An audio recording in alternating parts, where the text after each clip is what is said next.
আমার বাবা মা যেখানে যে আছেন, আমি প্রস্তুত না, আমি ঠিকভাবে জামা কাপড় পরা না, ঠিক আছে?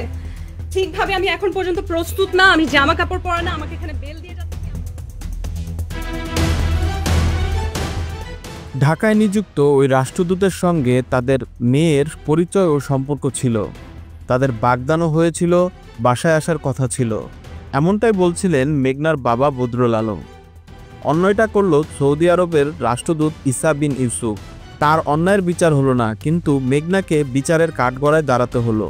ইসা বিন ইউসুফ একজন রাষ্ট্রদূত, সৌদি আরবের রয়্যাল পরিবারের নয়।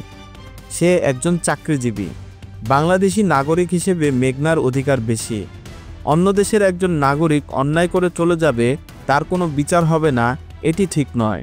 দেখুন, এখন বলছে আমার বাসায় নাকি মাদক আছে, আমাকে ফাঁসানোর চেষ্টা করছে। ঈসা নিজে পর্যন্ত জানে আমি কোনোদিন আজ পর্যন্ত মদ হোক, সিগারেট হোক, কোনো কিছু মুখে পর্যন্ত লাগাইনি, আমাকে মাদক মামলায় ফাঁসানোর চেষ্টা করছে। মেঘনার বিষয়ে আসিফ নজরুলও কথা বলেছে। সবকিছু মিলিয়ে দেখা যাচ্ছে বিভিন্নভাবে প্রমাণ হচ্ছে মেঘনা নিরপরাধ। সরকারের কাছে যত দ্রুত সম্ভব মেঘনার মুক্তির দাবি করেছে বদরুল আলম। মেঘনার মার্সিডিজ বেঞ্জ গাড়ি কেনার বিষয়ে জানতে চাইলে তার বাবা বলেন, প্রায় 15 দিন আগে গাড়িটি কেনেন মেঘনা। মেঘনা জাপানি একটি কোম্পানির ব্র্যান্ড অ্যাম্বাসেডর।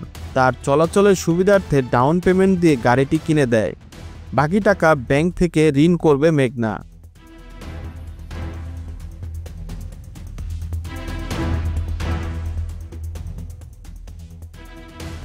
গত বুধবার রাতে মডেল মেঘনা আলমকে রাজধানীর বসুন্ধরা বাসা থেকে আটক করে হেফাজতে নেয় ঢাকা মহানগর গোয়েন্দা পুলিশ। পরদিন বৃহস্পতিবার রাতে আদালতে তাকে বিশেষ ক্ষমতা আইনে 30 দিন আটক রাখার আদেশ দেন। তিনি এখন কারাগারে। সুনির্দিষ্ট কারণ না জানিয়ে মেঘনা আলমের আটকের ঘটনা নানা আলোচনার সমালোচনার জন্ম দিয়েছে।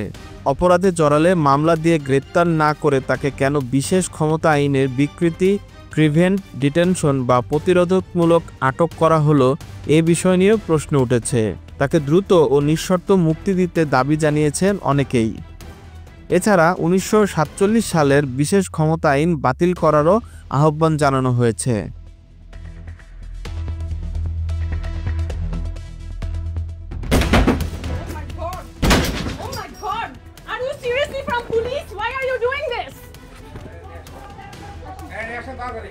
আমার ফোন, ল্যাপটপ সব প্রমাণ তারা নিয়ে যাবার চেষ্টা করছে। আমার